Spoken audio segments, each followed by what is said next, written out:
to Down Your Unders. Down Your Unders. Review and dissection of content from some of the sharpest minds in the game. Hosted by Adam Camilleri. Art of War. Down Under.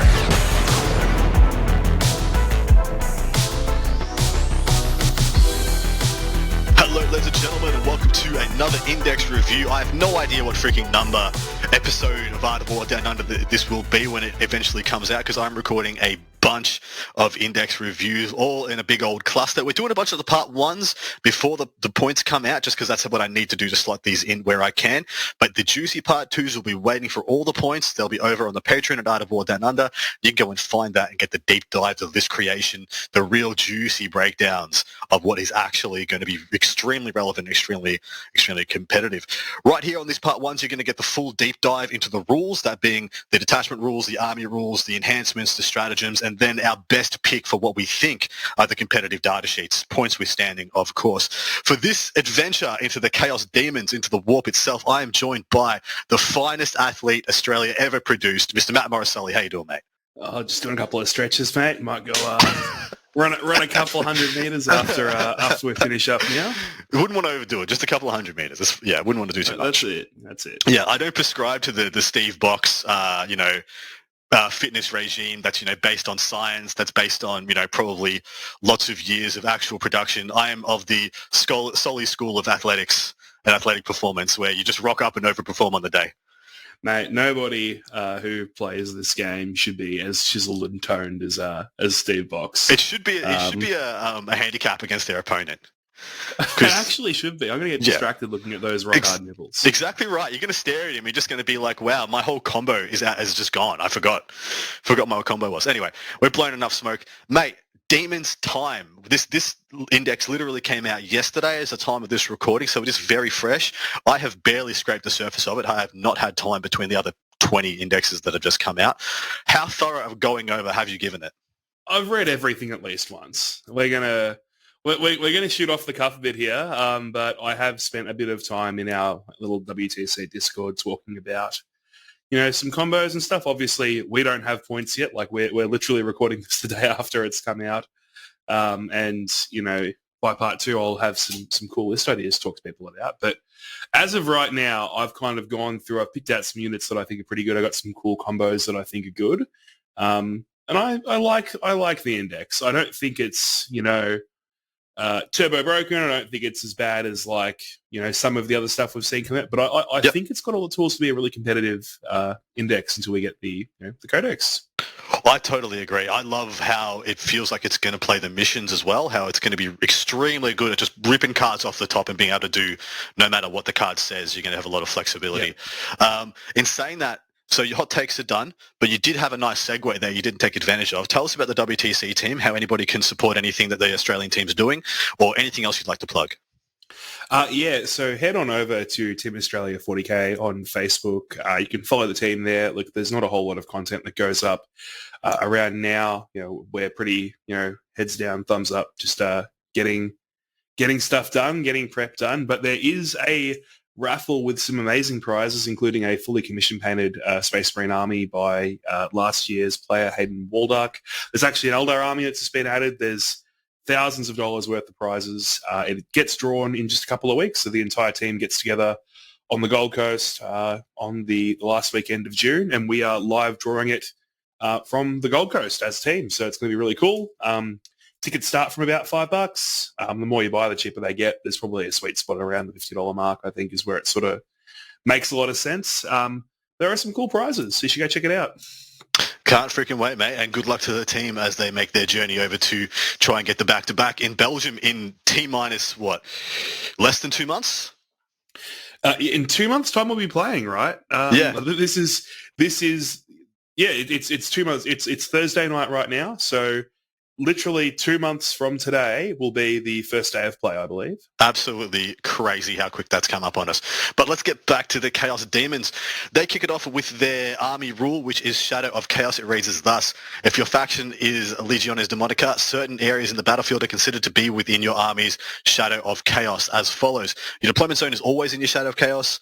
At the start of any phase, if you control at least half the objective markers within no man's land, until the end of that phase, No Man's Land is within your Shadow of Chaos, and at the start of any phase, if you control at least half of the objectives within your opponent's deployment zone, that is also considered to be in your Shadow of Chaos range.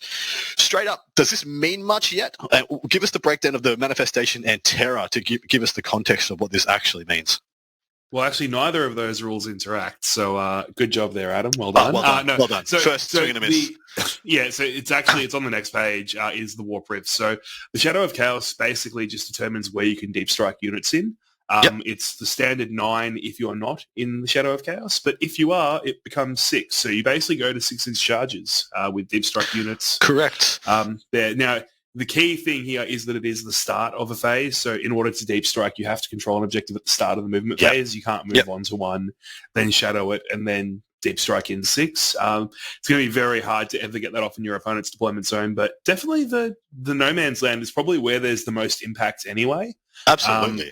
I think that's going to be pretty easy to do, if you really have to work on it. There is, very interestingly, a lot of ways to cause battle shock tests outside of, just casualties in this book. So you can even have like an objective that you don't control at the start of your turn, but you can battle shock a unit, get it to objective control 0, control that objective marker at the start of the movement phase. There's some cool stuff you can do like that. So laughs in Dark Angel. Look, you know what?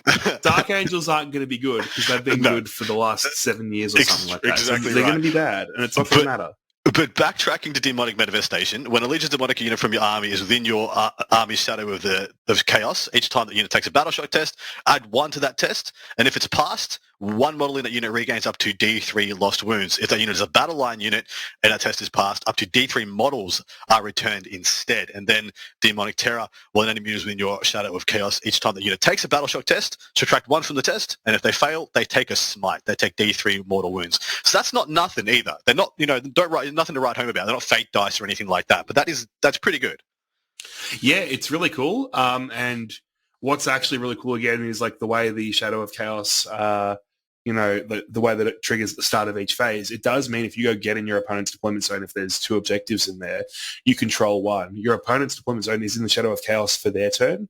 Sure, they're going to kill you off before it comes to time, for you to score primary points, right? But in their turn, if they're taking battle shock tests in their deployment zone, they're probably going to be in your Shadow of Chaos. So I think that will trigger pretty often. I actually think it's a really good way just to do chip damage. So I'm here for it. I don't think it doesn't look like a lot, but I actually think it's going to have quite a bit of impact. Yeah, I agree as well. I do love some of the cheeky interactions here. It doesn't say, so I'm just reading the demonic manifestation again. When it's in your Shadow of Chaos, each time the unit takes a battle shock test, there are so many units that make you take a battle shock test for just having lost 1 guy or lost no models or just pointing at you and doing it. Dante is one, for example, I believe. He's got like an aura of taking a battle shock within 6.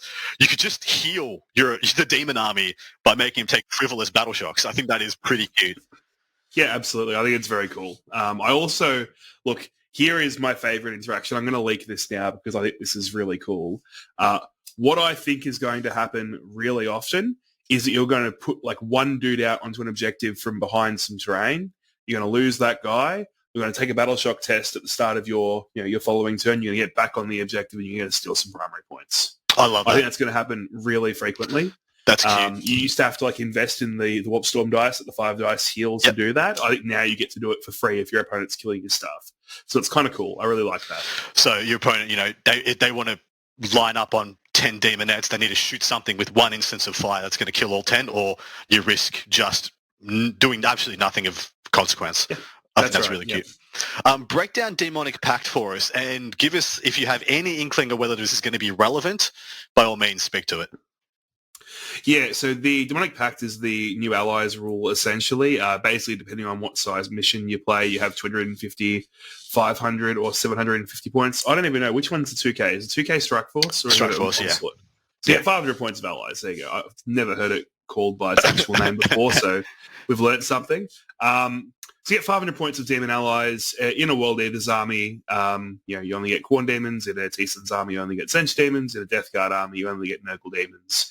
And if you have Lucius the Eternal as the Slaanesh warlord, in a CSM detachment, you only get Slaanesh demons. So very similar to the way it was worded in Arcs, I believe. This is almost...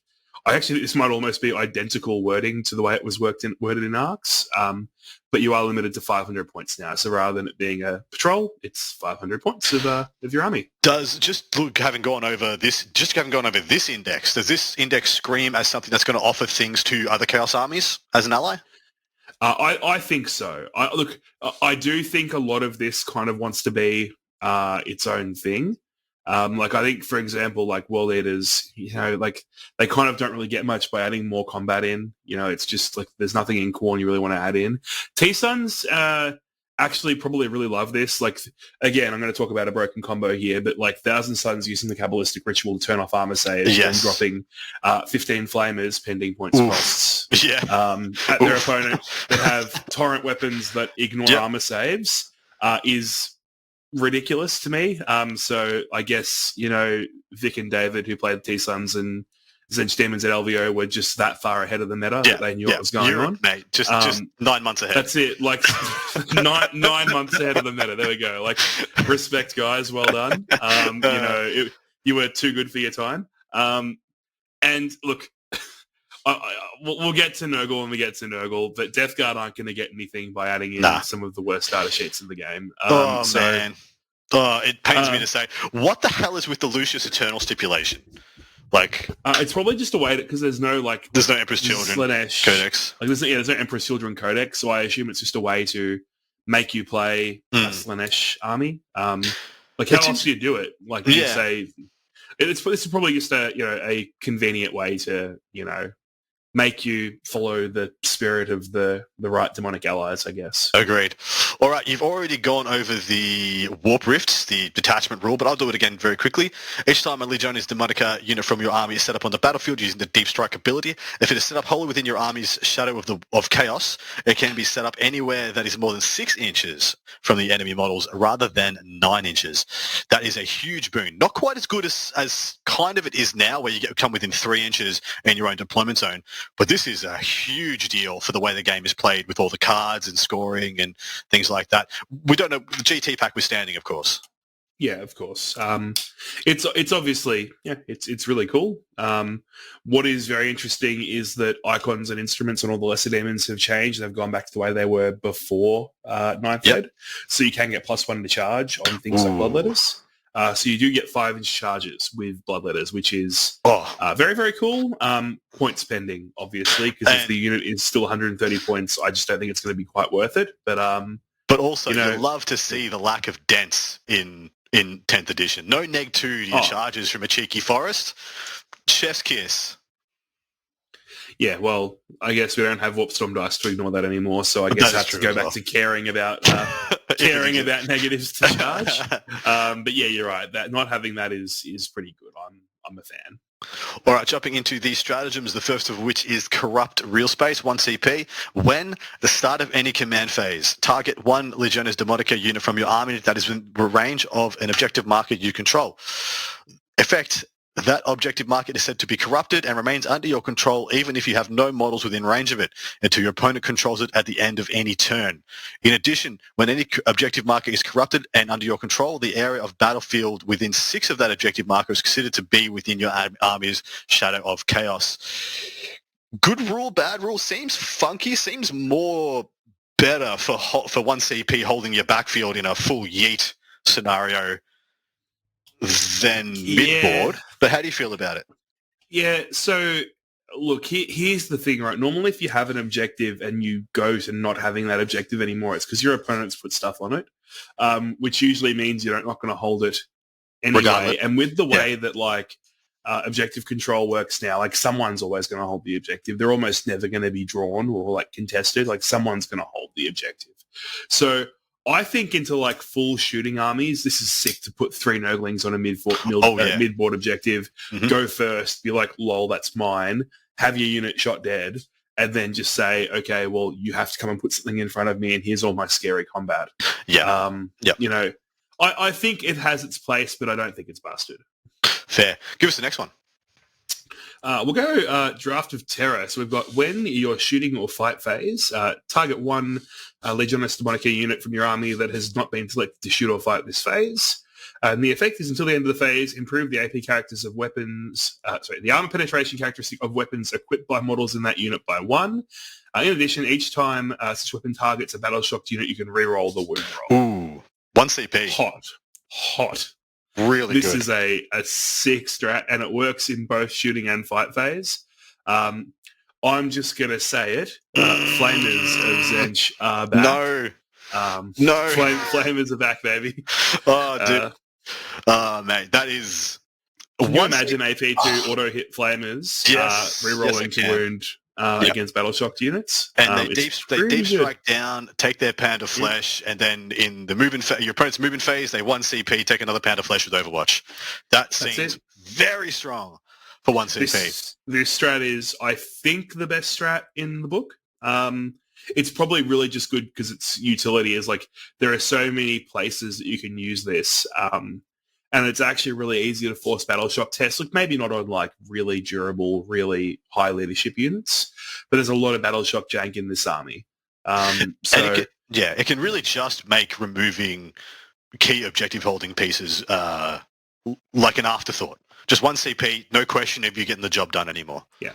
I really like this strat. Right, I think it's really good. Well, I'm going through the good 9th edition units, and I'm like, every single one of them would want this strat. Every single one. From Demonettes to Horrors to everybody's happy to have this strat. All right. Am I reading it or are you reading it? Warp Surge, I've got it. We're alternating, mate. You know this. Yeah, no, but you said it. You just didn't say anything. I'm like, oh, you're having a stroke? What's going on? Not yet. One day, eventually. I've been doing this for 3 years now. In a couple episodes, I'll crack over to 156 episodes. It's going to be wild. All right, Warp Surge, 1 CP. When your charge phase, 1 Demonica unit from your army that is within your army's Shadow of Chaos. Till the end of the phase, your unit is eligible to declare a charge, even if it advanced. You can't tell me that is crap. It's so good. That's so good, man. Wow. Yeah, it's very, very hot. I do like the sequencing as well. You do it in your charge phase after you see if you've shot anything dead, after you see what your advance rolls are, after you see any overwatches or things like that. In the movement phase. I think this is good. This is phenomenal. Yeah, happening in the charge phase is pretty good, right? No Tony Shining Spear jank going on here. You get to wait and see if you want to advance the charge. Got all the callbacks. Mate, it's start of an edition, right? We've got to remind people of Legends past, present, and future. That's right. This strat is obviously really good. There's a lot of units that like it. It's you do have to get the unit, like the unit has to be in your Shadow of Chaos, which is, restrictive enough that I think it's not just like, face roll, stupid easy to do. But the sequencing, again, is really important because this happens in your charge phase. If you move on to objectives in the middle of the board, at the start of your charge phase, that that will be within your Shadow of Chaos. So the sequencing here is really important too. It also doesn't say wholly within or entirely within. 1 model out of 10 could be within your Shadow of Warp, and then the unit is within, right? I think if the unit is within, it doesn't say wholly within. I'd have to actually check the wording on how that works. So I don't know. You could have 9 out of 10 Demonettes in your opponent's deployment zone declaring a charge because one of them is in midfield in shadow range, because that's a game changer. If that's how it works, that's pretty potent. Maybe. I actually don't know. I have to check how that's worded in this edition because obviously it doesn't say wholly within, so I think you're right, but I don't know if they've changed the wording on within, wholly within, Yep. But in 9th edition logic, it works. Yeah. Well, you're exactly right. You can't assume it's the same, but yeah. All right, what's up next? We've got Denizens of the Warp. So you use this one in your movement phase. You target 1 Legionnaires Demonica unit from your army that is coming in via Deep Strike. And that unit can be set up 3 inches horizontally from enemy models.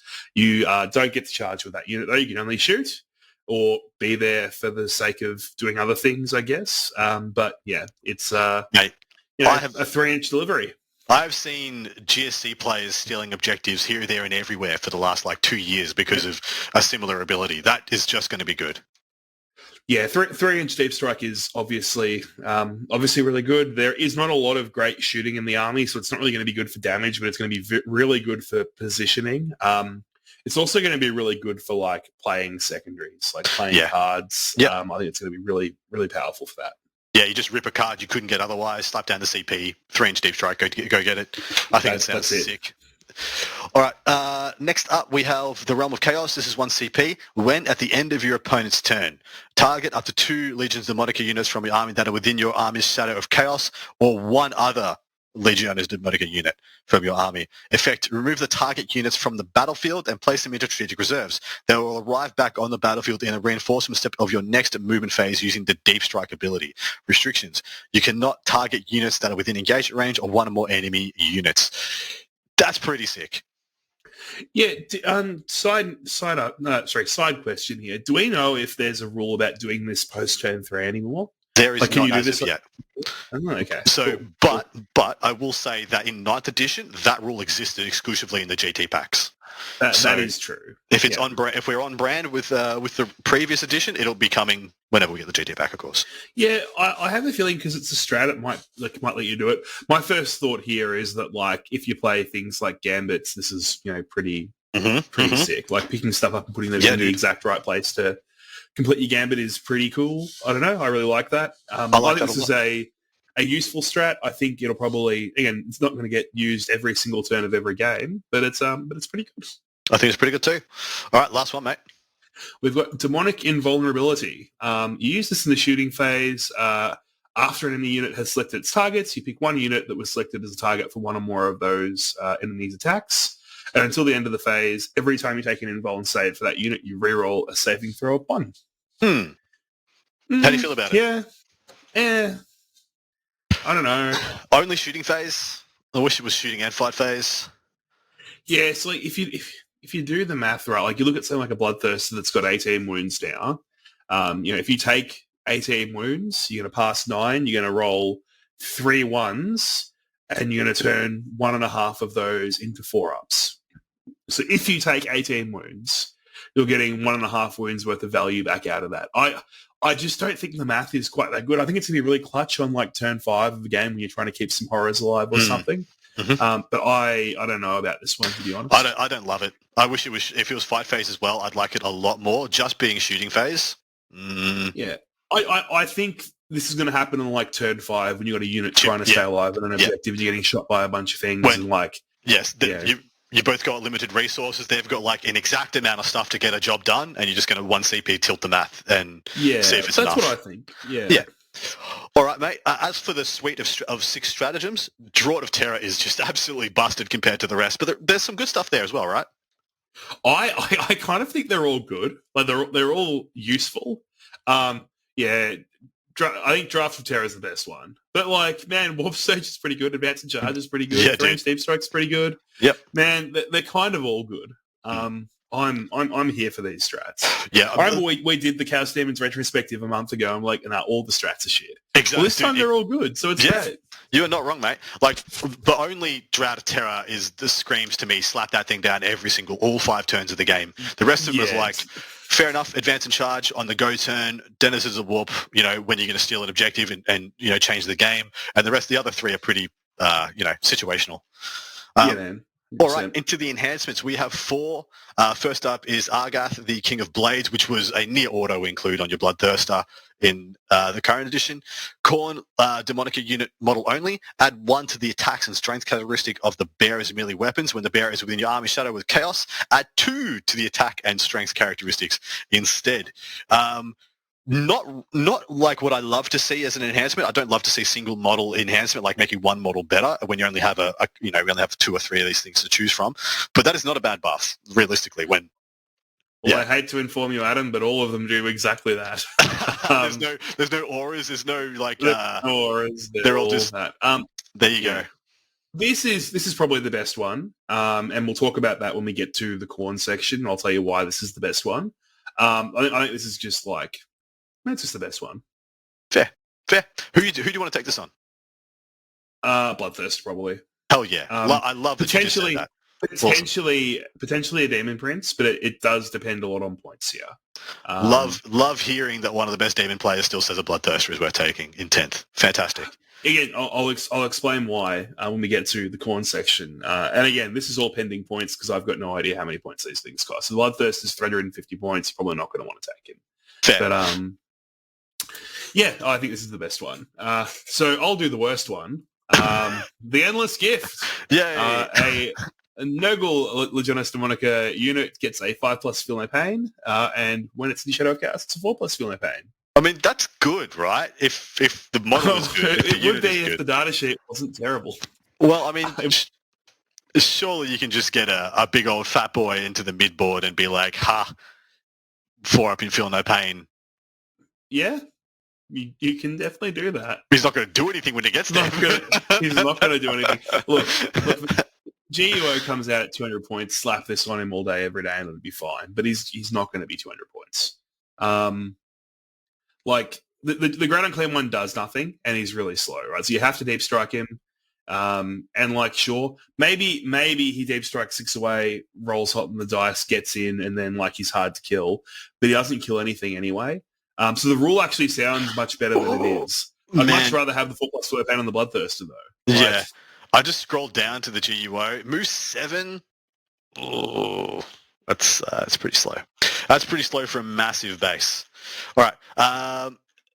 Next up, we have the Everstave, Zinch, Demonica unit. Add 1 to the strength characteristic of the bearer's ranged weapons and increase the range characteristic of such weapons by 3. While the bearer is within your army Shadow Chaos, add 2 to the strengths and increase the range by 6. Does this mean that, like, what? I'm assuming keepers now, locks now have a lot of range attacks in lieu of, not having smites and thunderbolts and things. Sorry, a lot is change. A stretch. Yeah, a lot is a stretch. One. They've got 1. Yeah, the strength isn't really the problem of that attack. Okay. It's more just like the fact that it's not many dice that you're rolling. So I don't really think this is going to make a significant difference. Fair. All right, here's with the last one. All right, we've got the Soul Stealer, Slaanesh Legionist Demonica units. Model only, not unit. Each time the bearer destroys an enemy model with a melee attack, roll a d6, adding 1 to the result. If you're within the Shadow of Chaos, on a 4+, you regain 1 lost wound.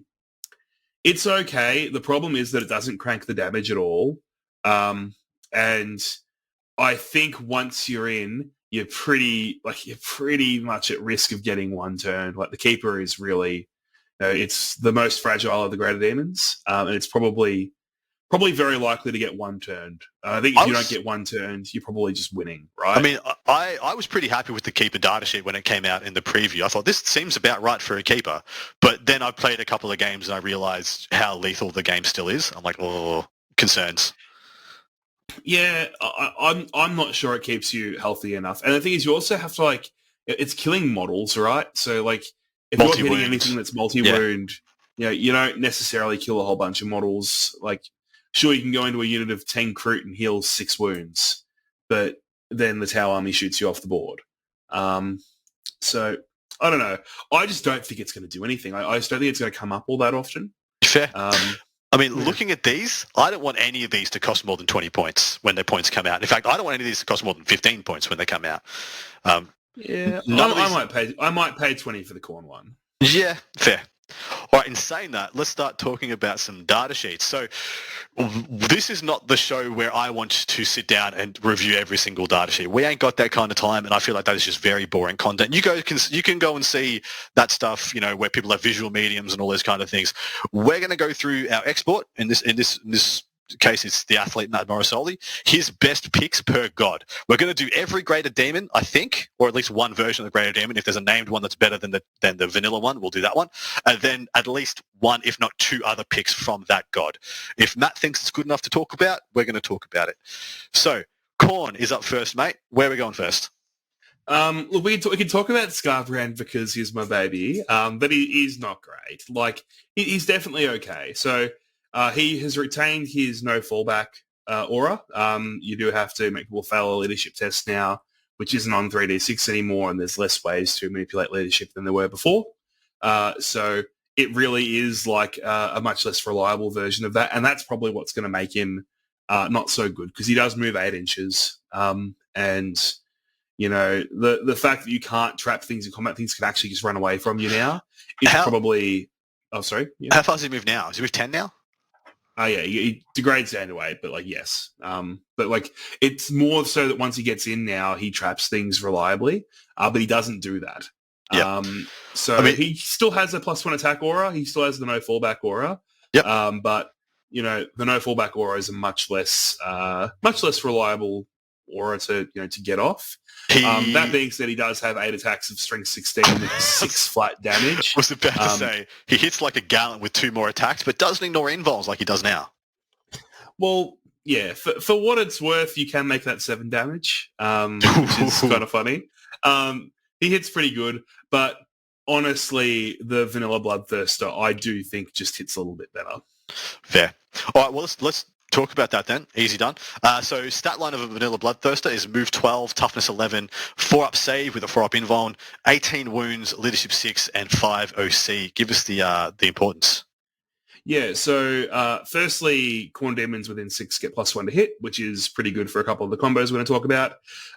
He does a 4-up mortal at the end of the phase, like he does now. The go-to loadout is still going to be the Great Axe. The shooting weapons just aren't very good. He retains his heavy flamer, but yeah, his shooting weapons just aren't that strong. But the Great Axe of Khorne is a 14 attack sweep of strength 10, neg 2 damage, or a 7 attack solid hit for 16, neg 4, d6 plus 2 damage. But before we go any further here, we have to take a small scroll down a couple of data sheets and talk about our friend, the Rendmaster. Now, do you know what a Rendmaster is, Adam? Never heard of him. So it exists now. It's awful. But if you go find the Rendmaster, it's on page 17. You found the Rendmaster? Yeah, I found the Rendmaster. I'd love you to read me off the top of its special rules, the Blood Throne. Okay. At the start of the fight phase, select one enemy unit within 18 of invisible to this model. Until the end of that phase, each time a friendly Khorne Legion's demonic unit makes an attack that targets that unit, improve the strength, AP, and damage by 1. 3 damage sweeps on your Bloodthirster is where you're going, right? Yeah, you're going 3 damage sweeps at strength 11, but AP 3. But at strength 13 with the relic. Yeah. And at AP 4, that's 17 sweep attacks. Dude, 1 CP to go to another AP with the drought. Yep. And reroll wounds against battle-shocked units. Wow. That's this is why the Bloodthirster is my choice for the Greater Daemons. This is why the Khorne Demon weapon is my choice for just because this combo is so incredibly potent. That's the best sweep in the game. That is the best sweep I've seen. I think it might be, eh? Yeah, it is. It's pretty bloody good. Holy crap. And for what it's worth, it does make the big sweeps. Not that I think it matters, but it makes the big sweeps strength 19. Strength 19, AP 5, D6 plus 3 damage. Yeah. Wow. Pretty good. Pretty good, you say. Pretty good. I do so say. Have you been convinced by my good friend, the Rendmaster? I'm convinced he will make your Bloodthirster immensely crazy. But is he good enough by, when the points come out? We'll have to see. He's toughness 9 with a 4-up invuln and 9 wounds. Yeah. Toughness 9. That's not bad.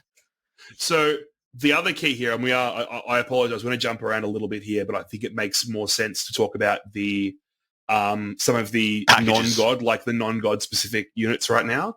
So Be'lakor does give you an aura of units not being targetable outside of 18 inches, which is conveniently the same range as the Blood Throne rule here. Correct. So you can actually keep this guy who can't join a unit safe and untargetable from shooting by standing him near Be'lakor while he points at things and your Khorne units go and kill them.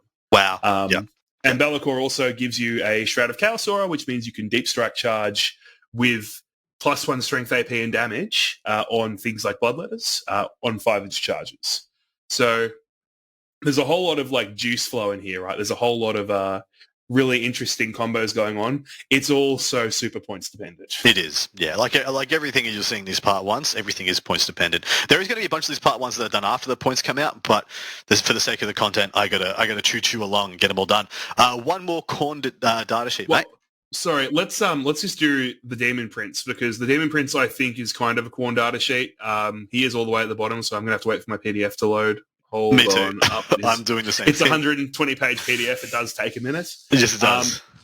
Okay, so the Demon Princes get a God Allegiance now, which basically gives them a different buff. So Khorne 1 gets +2 strength. The Tzeentch one gets 3 attacks to the shooting weapon. The Nurgle one gets +1 toughness. The Celestial one gets +2 to move. Both the normal prints and the flying prints hit the same. I believe they hit the same. They do. So the princes are pretty good. The non-flying prints can get a 3+ invuln save for a turn using its ability, which is pretty cool. And it also gives all units within 6 stealth, which is also pretty cool. So that is big. I like the normal prints coming out of Deep Strike or the flying prints if you're going to put them on the board. Now, the prince has a really good weapon here as well. So he's got a strike attack, which is 6 attacks of strength 10 as Khorne, AP 2, 3 damage. Yep. And then 14 attacks with the sweep of strength 6, AP 0, 1 damage. Now, when you add on the Rendmaster buff here, you do get 15 attacks, strength 7, AP 1, 2 damage on... add in 1 CP. On the melee weapon, correct. Add in 1 CP to go to AP 2 on those sweeps. Yep. And all of a sudden, he's killing like full units of Space Marine equivalents. He is, He's annihilating them. Yeah, and this is on a dude with a 2+ save, a once per game 3+ invuln. And to be honest, if you're rocketing these princes, into your opponent, buffing them or debuffing your opponent rather, and then like saying, lol, I've got a 3+ invuln, shoot me back. This is where the reroll saving throws of 1 becomes so clutch. 3+ rerolling saving throws of 1. Huge. Insane. I will apologize for like diverting our the order of things here. But it's Dude, pretty spicy. Is there a triple prince combo? I'm thinking about a triple prince combo right now. There might be. Just quickly before we finish on the Prince Man, the Winged Prince doesn't get the 3+ invuln, but what it does get is +3 attacks once per game. So you can use that to combo with the Rendmaster buff and the extra AP buff, and you can go to the moon. 18 sweeps, 10 big attacks, and you can also, every single time you fight with them, you choose either lethal, precision, or sustained hits. That's nuts. So lethality in the game has gone down, people. It's not... yeah. So maybe Khorne is not the best way to play this guy, but from what I've investigated so far, seems good. I'm pretty hype on a couple of Demon Princes. I've ordered a couple of the new models. I'm really excited because I've got 5 of the old ones. The new model is sick as well. It is very cool. But anyway, that's my hot take on the unaligned units. So most important. But what do you think of Furies? They're not in the book. Never heard of them. I know. That's so sad. I'm joking. And they made new ones and then deleted them. I don't get it. They made new ones and then you can't play them. Now, look, one common theme in this book is there are some really good characters that can only join admittedly shit units. So a couple of the Khorne Heralds are okay, but Bloodletters will live or die by how many points they are. Bloodletters, as a unit, are fine. But there is also a chance that they come out at 15 points a model and they're not fine. So things like the Bloodmaster, which give you a +3 inch, like a 6-inch consolidate, is really good when you come out of Deep Strike with a 5-inch charge, then get a +4-inch consolidate and you go and touch things, right? It's pretty good. But if Bloodletters come out really expensive, it's just not going to be very valuable. And I was praying that they'd give us back 20 mans for the lesser Daemons, and they didn't. Well, at least they didn't for Bloodletters. I didn't check the other 3. They didn't for anybody, unfortunately. That still annoys me. Yeah. Anyway, is there another Khorne datasheet you want to talk to? Yeah, the last Khorne datasheet we'll talk about is the Skull Cannon. So the Skull Cannon's actually good now, and we spoke about this when we did the Khorne retrospective, and I said everyone who plays Skull Cannons are idiots. Well, now the egg is well and truly on my face because they're good again, and I don't own any of those models, so I'm going to have to go and buy some... The models are awful. Dildo Skull Cannon things. I owned 3 of them in Fantasy, and they broke like dust in my hands. As weak as T-Suns in my hands, people. They're just so spindly. So the Skull Cannon is a T9 4+ invuln save dude with OC3, which is nice. I guess good to not get stolen on an objective with one guy. It shoots a 48-inch range blast, D6 +2 shot, hit on 3, strength 9, -1, 2 damage gun. So it's an okay gun. But really what's valuable here is that it has a couple of good combat attacks to sort of fight back against, random dorks who try and come and charge you. But it has this rule that says in your shooting phase, after this model is shot, pick one enemy unit that's been hit by one or more of those attacks, and you take a battle shock test. That's it. So this is after you've moved. This means you can get in range for auras and stuff. Yep. You can use your 3-inch deep strike to bring like some horrors or something in to give the negative leadership aura off. And then you can force battle shock test on a unit you never plan on killing, but trigger battle shock for the reroll to wound strat. Yes. So I really like the Skull Cannon. Yep. You can also just take a smite when they fail, right? If they're within Shadow of Chaos. And at the same time that you cause them... Wait, so let's say you have a mid-board objective. You hold one, they hold one, and you hit them with this and they fail the battle shock. Do they automatically have to take... Where's the sequencing? Does the Shadow of Chaos happen and then they take the battle shock and the mortals happen? Or they take the battle shock, then the Shadow rocks up and so they don't take the mortals? Wait, what? Can you repeat that? So Demonic Terror reads, when an enemy unit is within your Shadow of Chaos, each time the unit takes a battle shock test, subtract 1 from the test, and if it's failed, they take a smite. They take D3 mortals. So if you already hold one, then it's in your Shadow of Chaos because you'll move on to it in your movement phase. At the start of the shooting phase, it will be your Shadow. Then when you shoot them, they'll take a save from within your Shadow. So yes, they will be. Theoretically, though, there's 3 objectives on the table. You hold one, they hold one, and no one holds the third. So to hold more than half, you have to have hold 1 to 0, or you have to hold 2 to 1, right? Yeah, that's right. Yes. So theoretically, if you make them take the battle shock, would they take the mortals or not? If it's in that exact scenario, I don't think so. I think they would have to already. Yeah, I think they probably have to already. Yep. Yeah, they have to take the battle shock while the Shadow's there. Yeah, cool. Anyway, we sorted that out for somebody scratching their head later in a couple of months from now when that actually happens. That's right. How many points would you want to see a Skull Cannon at for it to be attractive? 80. Yeah, I think somewhere between 80 and 100 would be fine. I think wouldn't pay 100. I think it depends whether you take 1, 2, or 3, depending on if it's between 80 and 100. Yeah. All right, Zinch time, mate. Oh, Tesnatech. All right, let's do it. Do you want to talk about Kairos or the regular keeper? We'll talk about a lot of change. We'll talk about Kairos, man. So in the theme today of people being right at LVO and me being wrong, Nick took Fateweaver to LVO, and you know what? Look, the egg is still on my face. I am continuing to be wrong with people who are 9 months ahead of the meta. Fateweaver's a boss, man. Fateweaver's pretty cool. So Fateweaver is a move 12, T10, 20 wound, 6 leadership, OC5 with a 4+ invuln. He has a 24-inch range Infernal Gateway, which basically is D6 plus 3 blast psychic attacks that are indirect. AP2 D3 damage. Indirect. Indirect, yeah, sure, but he's already, he's probably going to be able to see anything anyway. He's massive. Yeah. And you can then focus it for D3 plus 6 AP3 instead and take Hazardous on there also. Then he's got a pretty good combat weapon. It's a 5 attack, 8 AP2, 2D3 damage, Donk Staff of Tomorrow. Yep. So some of the things that are really good about Fateweaver, right? He's got one head looks forward. Every time you target a Zench unit, but within 6 of the sky for a strat, you roll a dice. If it's greater than the current battle round, you get a CP. So you can pop Flamers down near him, use the extra AP, reroll wound strat, and on turn 2, you get that back on the 3-up. It's pretty good. That is pretty good. Then he also has Effect. He has a, just a, +1 CP on an opponent's strat. On Overwatch? Hell yeah. Yeah, that's right. He's just kind of better than the normal Lord of Change, I think. The normal Lord of Change isn't quite as good. Obviously, it's got a couple less wounds. He's just, he's not quite as good. I like Fateweaver here, if they're similar points. I like Fateweaver as well. Looking at the difference, how much better Infernal is than Bolt is ridiculous. Like, it's 6 inches more range, the same strength, but indirect and way better damage. Like, so D3 on both, way better rend on both versions, way more shots on both versions. So he's just a way better output platform with 2 more wounds? Yeah. The Lord of Change's focused one they're both 9 shots, so it is like more volume, but Fateweaver's attack is much better. Yeah, I agree. All right, mate, what's another data sheet in Zinch?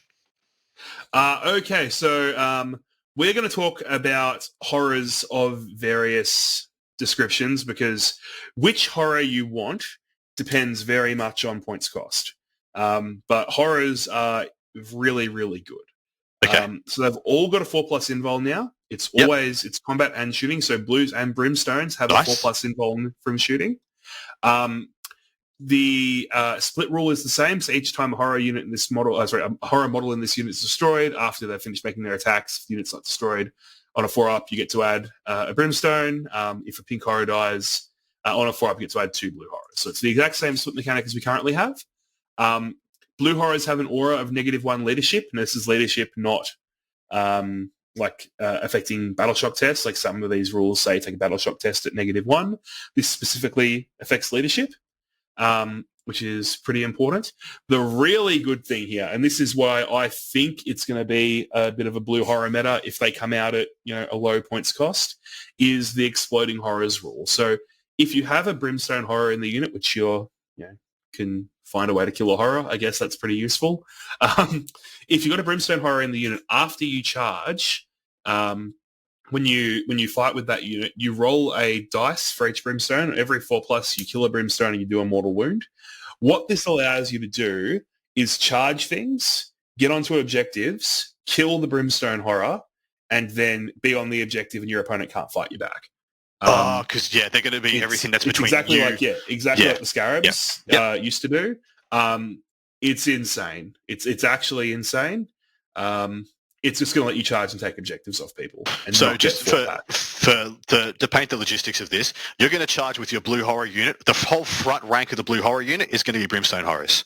It's going to be one brimstone horror. It's going to be one brimstone horror. Exactly so it says for each brimstone horror model you select, roll a d6 on a 4+, that model is destroyed. So basically it's a 50-50. You're not guaranteed, but you're going to have only one brimstone there, so you only have to kill one brimstone.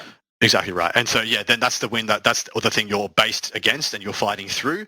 And then on 4+, that guy dies, your outside engagement range, they can't fight back. That is pretty sick. And pulling that off is going to take some nuance and some doing, and then stopping it from your opponent's point of view by, I don't know, making sure that you have enough things that if they roll high enough, they have to base you with more models. It would be the way to counter that. But that is a nice little piece of jank. It's really interesting that they put that data sheet. They put that on the blue data sheet, not the pinks. But I suppose you have to go down through the blues to get to the brims. So kind of makes sense. There isn't a brimstone horror data sheet. Exactly. It's just it says blue horrors. It's kind of weird there isn't a brimstone horror data sheet. But again, the other thing here is they still have the Instrument of Chaos, so you can deep strike pink horrors 5 inches or 6 inches away and get a 5-inch charge, and then get them in, stuck in, start splitting. Pink horrors have OC2, which is nice. Exactly right. I was about to say they have OC2. They don't shoot awfully, like range 18, hitting on 3s, strength 4, rend 1, 2 shots. So 20 shots from a unit of 10. We know they can go to rend 2, hitting on 3s. That's not awful. Yeah, they're definitely okay. Again, I think that pink horror is going to be way more of a sponge rather than a damage dealing unit. But man, the fact they've got a 4+ in combat, the fact that all of them have a 4+ in combat, I think it's going to be. What's a buff, man? My gut, straight up. My gut feel is pink horror is going to be expensive, but blues won't. If blues are a similar points cost to the way they are now, like what's the unit of blue horror? 60 points. If they're a similar cost to that, I will be running 60. They are battle line. I will be running 60 of them. Damn. All right. I'm assuming we have to talk about Flamers because I believe they're going to be here. They're going to be back. So we're going to talk about Flamers and the Exalted Flamer. Have you seen what the Exalted Flamer does? No, I haven't. So the Exalted Flamer is a character who can lead a Flamer unit. While this model is leading a unit, all weapons in that unit have the Assault ability. Yay! So they've all got Advance and Shoot, which is really cool. They move 9 innately, so they can go 15 and then shoot 12, so 27-inch threat range. Yep, that's right. So the Flamers shoot D6 shots, strength 4, neg 1, 1 damage. They still actually have okay combat attacks for some reason. They are strength 4, not strength 5 now, so that probably makes them a little bit worse, but when they can get AP2 and reroll to wound, it's probably not that much worse. The Exalted Flamer does have the laser cannon shot, the strength 9 AP3, 3 damage shot that has ignore cover.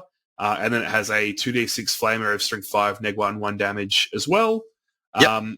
And after you shoot with the Exalted Flamer, anyone that was hit by that attack on a 4-up, that unit's on fire. And while it's on fire, you take away 2 from move, advance, and charge rolls for that unit as well. That's cool because they have had something like that. Tzeentch's Flame has been around since 5th edition, and it wasn't in 9th edition. So it's cool to see they've added it back a little bit. Yeah, so it doesn't affect monsters and vehicles, but I don't know. -2 move, advance, and charge. It's amazing. It's not nothing, man. It's especially when you can shoot that the big gun from 18 inches away. Your opponent sets up to get an objective. You shoot them. They're -2 to move, advance, and charge. It's actually one of the things that's starting to concern me about how many armies have access to the minuses to move, advance, and charge. This is only on a 4+1 thing. Barb Gaunts caused me some concerns, as in they could just come in on turn 2, shoot. If you leave a gap, they shoot every unit of your units behind an L, and then the game is over because you can no longer get to an objective to do anything relevant. And then stuff like that, and also Thunderfires and basilisks. So this is a good unit. So you can take 2 to 5 flamers and 1 pyroclaster, so you can go up to 7 in the unit in Deep Strike with the Exalted. That's a sexy package. Yeah, it is. It's pretty good. So they move 9, T4, 3 wounds, 1 OC, 4+ invuln. Yeah, of course. All right, mate. Anything else in Tzeentch?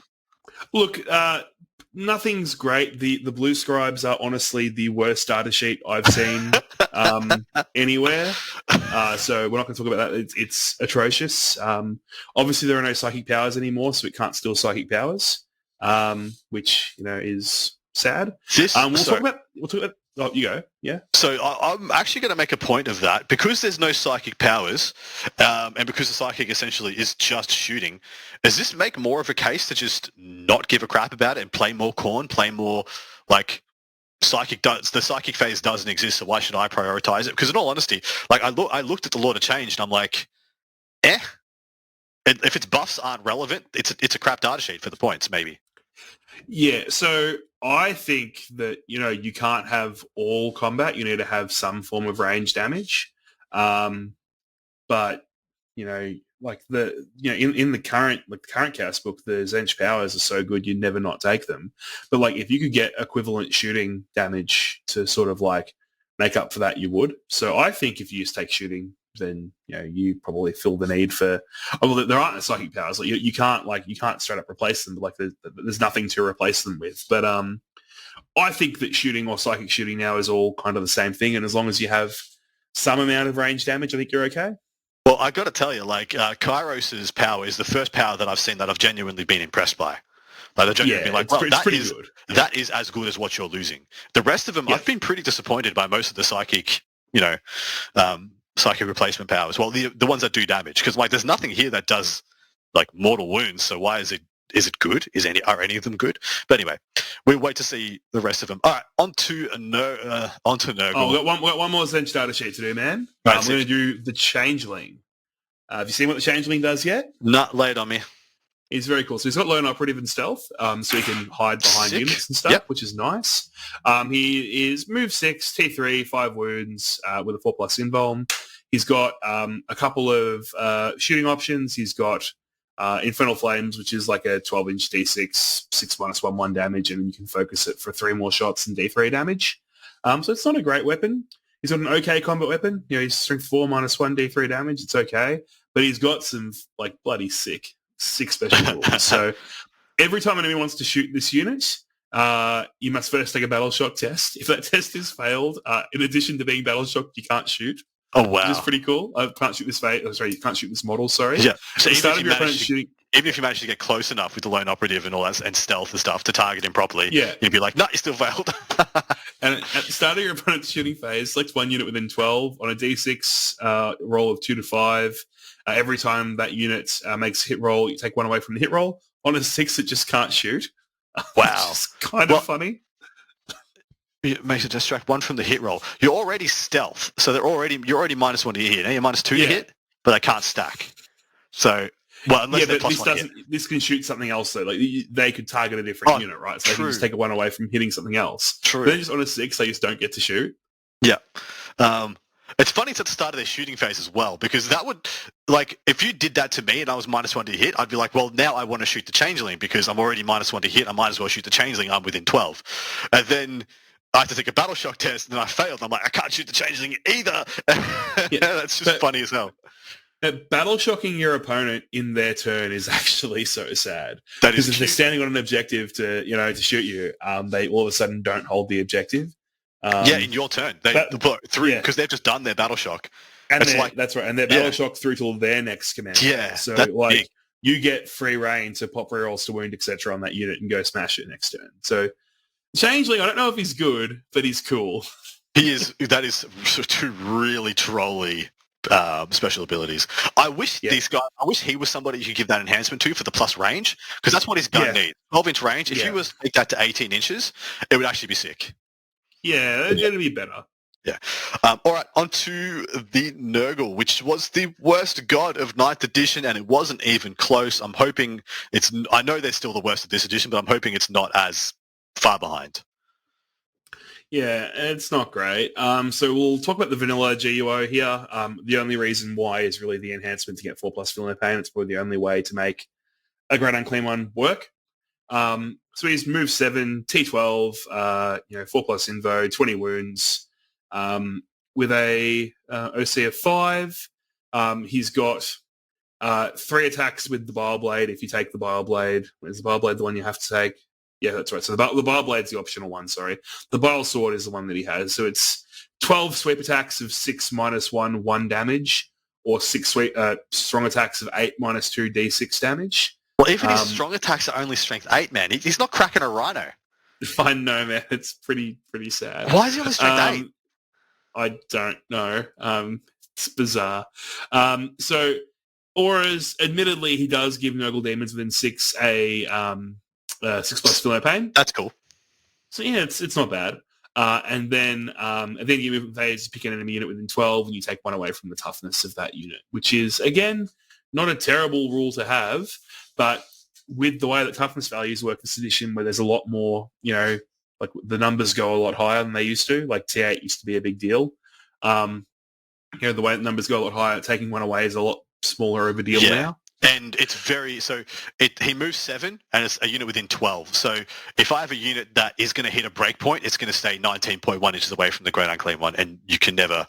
Well, yes. Well, I guess you could advance. Doesn't say you can't advance. No, of course. So that changes that. But he's just very unimpressive offensively. Defensively, with the Feel No Pain, he's pretty cool. Yeah. Look, a 4+4+ is admittedly pretty tough. You want to know what the biggest issue is with that, though? Because I've already thought about this, Adam, is that you now can't stand on the 40 mil objective. Oh, my God. So you actually can't just park him on an objective and say, "Lock is mine." Yeah.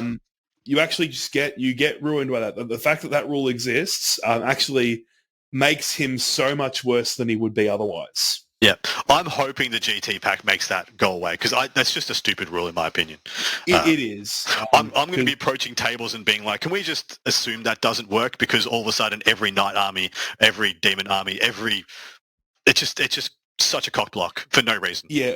Well, I was playing around with it on the table before, and you can actually make units unchargeable on your own objective by wrapping them in a certain way, because people can't finish on the 40 mil marker. Yep. It's pretty dumb. I've seen the GUOs by various meme lords denoting something similar. So I think the only way to play him is to deep strike him in, probably with Bellacore, so you can have the mobile Shroud of Chaos for a 6-inch charge. Yep. And then run him at your opponent and hope he doesn't die. Hope he just ties stuff up and whatever. But I don't know. The damage is just kind of not good. It's very not good. It's extremely mediocre. His best swing is only 6 attacks at 2 hitting on 2s. Yeah, sure. So there's no rerolls you can give this guy. So that could very well be 4 hits. Could be 5 hits. Wounding on, let's say it's wounding Marines on 2s. So you got 4 wounds. They get a 5+, and you got D6. Theoretically, you kill 3 Marines with your Great Unclean One.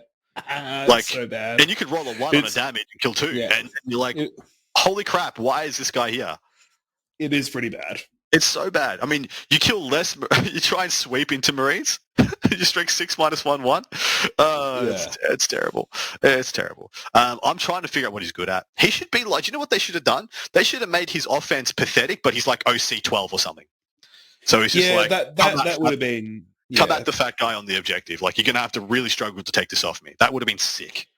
Yeah, agree. That would have been a better way to use him than Dude, yeah, actually, than what they've done. That would actually be mad. Like OC12 with a 4-up feel no pain sitting on a mid-board objective. That's just so annoying to deal with. Yeah, that's true. I agree. All right, give us another Nurgle datasheet.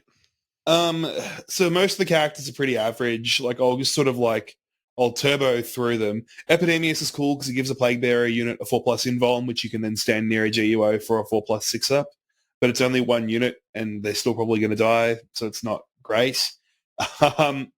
There is the Sloppity Bile Piper, who has an aura of start of the fight phase, 6 inch aura of 6 inches, where units have to take a battle shock test, which is again kind of cool. But he's got to move 5 once he's there. Like it's actually hard to get him into, I guess, a good place. Horticulus Slimux is actually kind of interesting until you think about the type of terrain you actually play the game on. So he has some okay attacks. He leads a unit of beasts, which is, again, probably one of the better units. But his attacks are very good.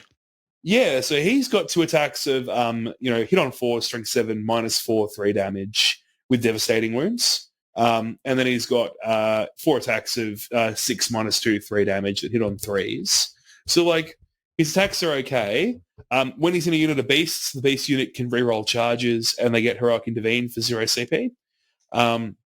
And then he has this ability that says, at the end of your movement phase, if this model is within an area terrain feature, until the end of the battle, that area terrain feature is within your army's Shadow of Chaos. Yep. So this sounds really cool until you realize that the model's on a massive base, and for that model to be within an area terrain feature, the entire base has to be on that feature. Yeah. And then for you to deep strike in the Shroud of Chaos, the unit you bring in has to be entirely within that terrain feature as well.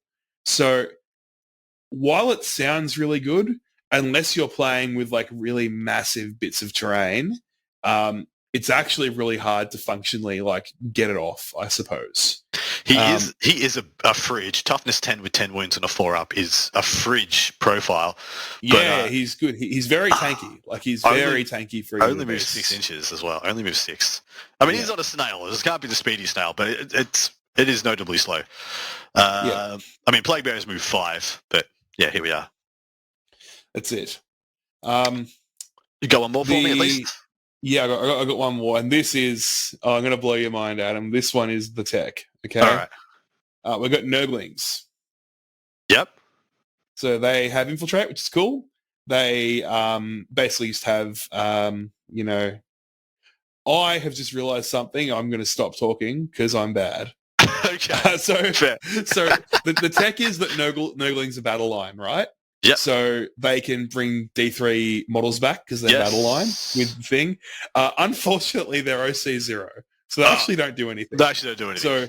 So I'm going to pretend we didn't talk about Nurglings. Yeah, that's been the new change to swarms. All swarms seem to be OC0, and therefore, I think, defunct as a species. I was so excited. I was excited for 60 Nurglings that bring D3 models back. D3 models back. Every time they pass a battle shock test. What do Beast and Nurgle do? They move 6 with toughness 9 and 7 wounds with a 5-up invuln. Yep, so the first problem is they're units of 2 now. Oh, really? Oh, yikes. Okay. They are units of 2 with, again, it's 6 attacks that hit on 4s at AP1. It's just kind of not great. It is cute that they have Deadly Demise, but not that that's going to come up. It is just cute. Deadly Demise 1 is kind of funny. Yeah, the Nurglings, the beasts are not great. All right, so Plague Drones, theoretically, move 10 with toughness 8 and 5 wounds. They are tanky as all hell. Death Heads, in your shooting phase after this unit has shot, select one enemy hit by one of those attacks until the end of the turn. Each time a friendly Nurgle Demons unit makes an attack against that target, you can re-roll the wound roll to the end of the turn. So you can supercharge your combat if there was any relevant combat. And that shooting attack is D3 shots with blast and lethal hits at hitting on 4s with strength 4, no rend, 1 damage, 12 inches. Not impressive. No, it's not great. I guess you can give your Great Unclean one a reroll to wound, and maybe it kills 5 Marines. Maybe, mate. In combat, it's got 2 attacks that hit on 3s at 4, rend 1/1 with lethal hits, and then 2 attacks hitting on 4s at 5, neg 1, 2 damage. If they are cheap enough, I think they're okay. I think that's not a bad data sheet if they're cheap enough. Yeah, they would have to be pretty cheap. They're only really good for standing places. They're not really good for doing anything, but they're good for like existing, I guess. They don't really kill anything, but they do get instruments, so you can get like a 5-inch charge out of Deep Strike and just put, a unit of 5, 25 T8 wounds with a 4+. Oh, they got a 5+ invuln. Nah.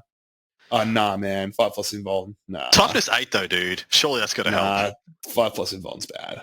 All right, fine. On to Slaanesh. Let's go. Shalaxi or the Keeper? Which one do you want? It's Shalaxi, my dude. Dude, I've heard things about Shalaxi. The baddest bitch in all of 40k is Shalaxi. All right, move 14, toughness 10, 20 wounds, 4+ invuln, OC 5. Give us the rest. 5+ fluent pain as well. Yeah, I just saw that. Oh yeah, baby. 20 wounds, 5+. Oh yes, gimme. I'm already sold. Yeah, she is. She's legit. So she has. Keepers have to pick between a couple of different bits of war gear. She's got a bit of stuff going on. So firstly, she has the lash. So she has the 12-inch range, 6-shot, 6-1, 2 damage whip. She has Pavane, which is a Witchfire, which is D6 shots, 9 -1, D3 damage, which you can focus for 9 -2, D3 with sustained hits 3. Yo. Very cool. I'll be doing that because the hazardous rule gets feeling pain, so it's fine. Yeah. Then in combat, she's got 6 attacks at 14 -3 D6 +2. Yeah, precision. And then at precision. Yep. And then 6 attacks at 4 attacks. At 6 -2, 3 damage with devastating wounds. That's right. She is phenomenal. Yeah, so it keeps going, mate. So then she's got the Cloak of Constriction, which is the start of the fight phase. One enemy unit within engagement range of this model has -1 attack, so she doesn't get hit back so badly. Yes. And then, here we go.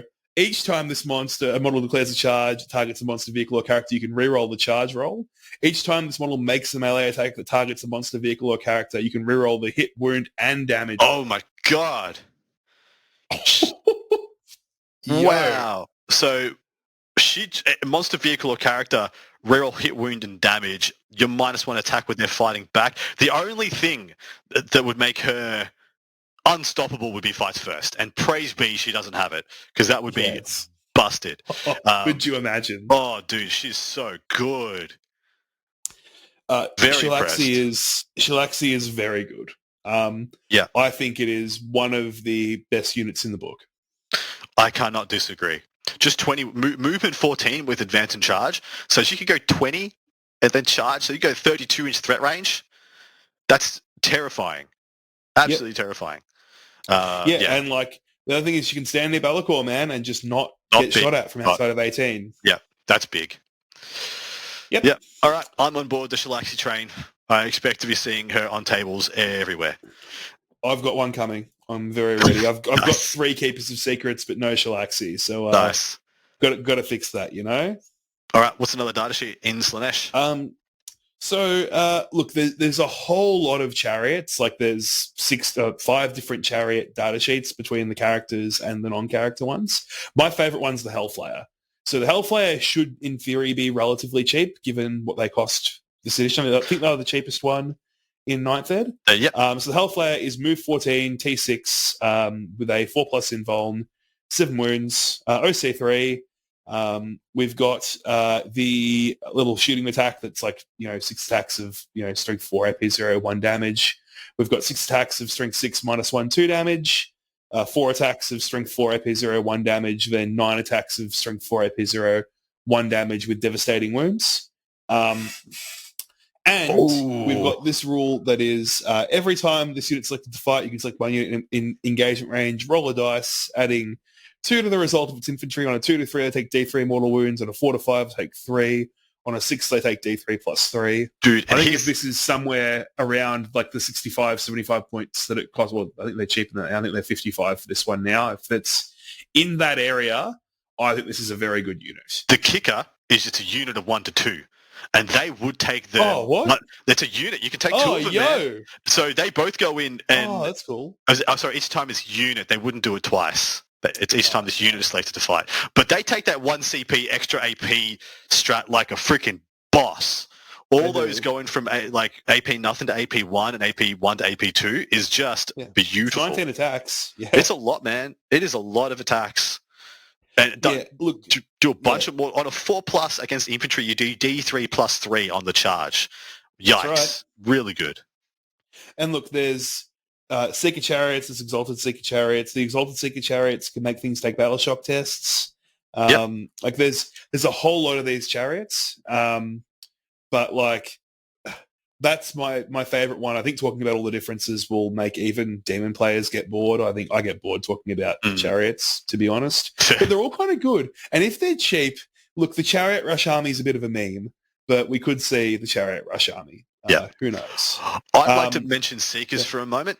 Because they have... so that was my next one. So good job. You've identified correctly. I identified a good data sheet. Movement 14, toughness 4, which is nice. 2 wounds, OC 1, extra attacks with lethal hits on their lashing tongues, which is 2 attacks hitting on 4s for 4, 0, 1, and then 3 more attacks each at 3, strength 4. So hitting on 3s, strength 4 minus 1, 1, with devastating wounds on the slashing claws. Here's what I love about them. They have Scout 9. They do. That's a lot of Scout. That's a lot of Scout. So I really like this because it means what you can do is you can make the center of the table a Shadow of Chaos turn 1 because the Scout happens before. And I haven't actually figured out if you actually want that for anything, but I think you probably do sometimes. But if you do, that's really good. If there's a reason to have Shroud of Chaos in the center on turn 1, this is a good way to get it.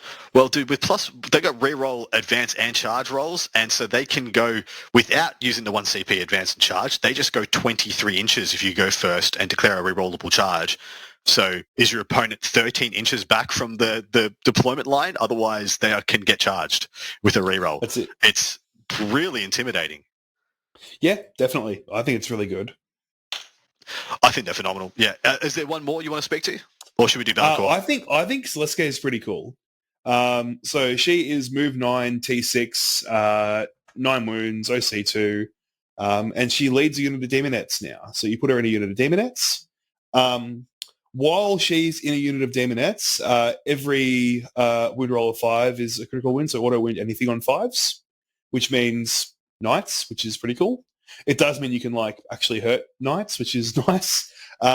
She has a Witchfire that is like D6 shots, 6 minus 1, 1 damage. It gets focused for 2d6. They're devastating wounds, which is good. Yep. They're torrents. They auto hit, which is good. Nice. Just like it's a 2d6 mortal wound flamer. That's kind of sick. Don't mind it. And then we've got the 2 combat attacks, 6 attacks of 7 minus 2, 3 damage, 6 attacks of 4 minus 1, 1 damage. And then the first time that she does a Celestine and gets back up on a 2-up. Yeah, boy, that is pretty nice. Cool. Yeah, very respectable. Yeah, I think she's good. She got a points drop last data slate, and then people still weren't playing her, so I reckon she'll come cheap. Well, people aren't playing her. I've never seen the model in real life. Not once. Liam has one. Fair. That's the only one I've ever seen. Yep. It's like a couple of thousand kilometres away. Is the only one in Australia. Is in Queensland. Yeah, and also, fun fact, they fucked up the card for this model, and the model goes over the data sheet where it's not supposed to.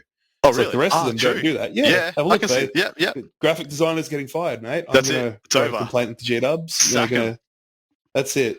Yeah. Good job, G-dubs, mate. Pathetic. That's right. Let's do Bellacore, and then we are done. So, everyone has been making...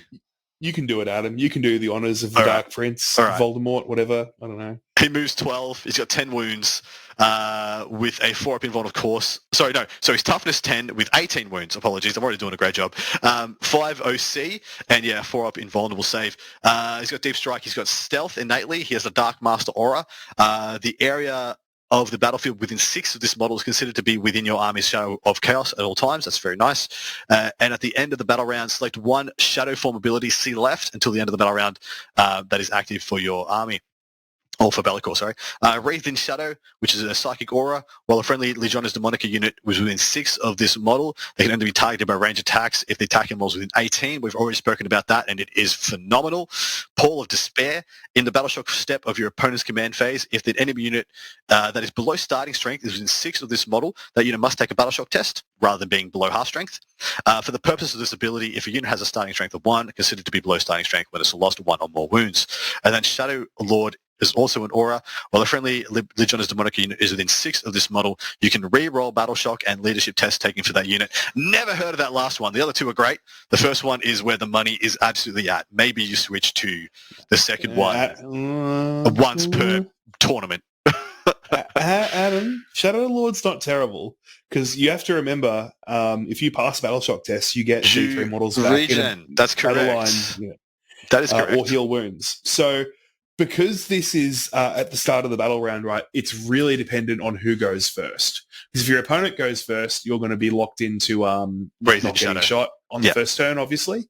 But if your opponent goes first and they, for example, so if you go first, for example, and you pick that, and then you on turn 2 or turn 3, you switch over to the Battle Shock one, and you just ram into your opponent's lines in your turn, you can really do some damage there with forcing a bunch of things to take Battle Shock tests that wouldn't have to do it otherwise. I really like the fact that it switches in the command phase. I have been hating on Be'lakor for so long, but you know what? He is good. Fair. Well, and on that note, mate, we will start our wrap up.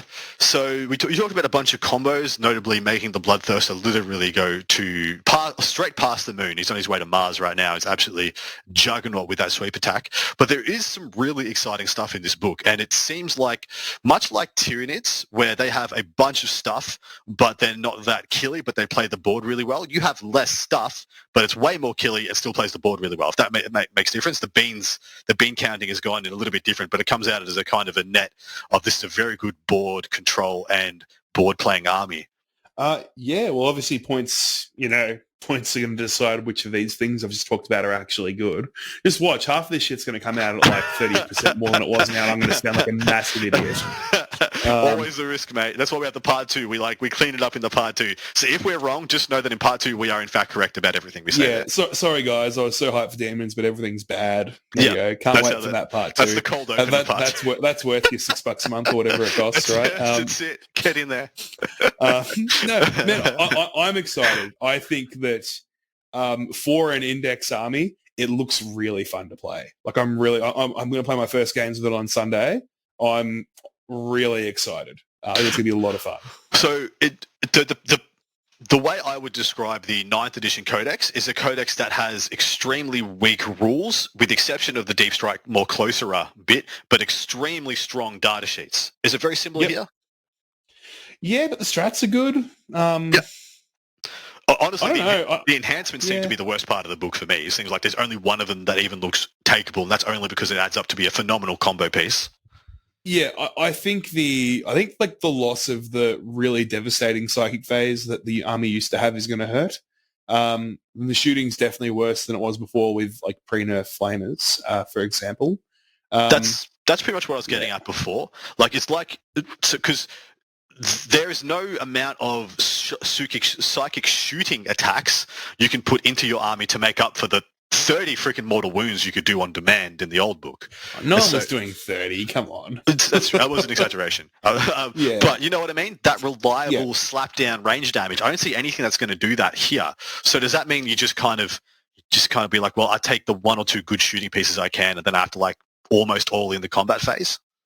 Look, again, pending points, I think there's going to be a very good argument to be taking a lot of combat, a lot of corn stuff. I think a couple of Greater Daemons is going to be good. Look, Be'lakor is, maybe not an auto-include, but what I've heard of his points cost, I think he's going to be almost an auto-include. which is good because he's been awful this entire edition. So I do very love how excited for that to be good. I love how divisive Be'lakor has been amongst the Demon faithful. It's been the funniest meme from the outside looking in. I played a Demon Mirror on the weekend, mate, and the guy was telling me how good Be'lakor was. I'm like, no, mate, you're wrong. And then he realised that Be'lakor can go and charge 5 flesh hounds and not kill them. Correct. It's actually very unlikely to kill them. Yeah, so that was pretty cool. I was sitting there giggling to myself. You meme lord. Where do you think this racks up in the scheme of other indexes that have been released so far? I don't think this is an S tier, but I'm not sure if it's an A or a B tier. Yeah, good question. I'll know more tonight, right? Because we've got Xenos indexes in 2 hours. So I guess correct. We won't really know till then. It's no Eldar. It's no Thousand Suns. It's no Grey Knights. I think Thousand Suns are probably better. Look, it's probably A tier. I think it's better than a lot of other things. I feel like army-wide invuln saves, are pretty solid. And look, man, if Blue Horrors come out at 6 points a model or something. Yeah, back to the Brims and Malefic Lords, mate. Holy shit, we're on fire if Blue Horrors come out at 6 points. Easy. All right, mate. On that note, we will wrap this up. Thank you very much for jumping on and giving us your insights and your hot takes, mate. I really look forward to part 2 because we are just going to sit down. We're going to go through those points. We're going to write whatever janky ass lists we can, min-max, whatever the most valuable, best data sheets for the points are going to be, and then just write whatever kind of list coalesces around them. Mate, can't look forward to it enough. Thank you very much for joining us. Anything you'd like to mention before we check out? Nah, I'm good, man. I did my plug at the start. I'm not greedy. I won't do 2. It's fair. Actually, fuck it. Go buy some raffle tickets, guys. I knew you were going to do it. I knew. Thank you very much, mate. And we'll see you next time. Thank you for listening to Art of War Down Under, a content review podcast for Warhammer 40k. Hosted by Adam Camilleri. Produced by Seamus Ronan. Enjoyed the show? Want your lists reviewed and the content you heard put into practice? Sign up to our Patreon and connect with us online or on Facebook. Just search for Art of War Down Under. Signing out from tomorrow.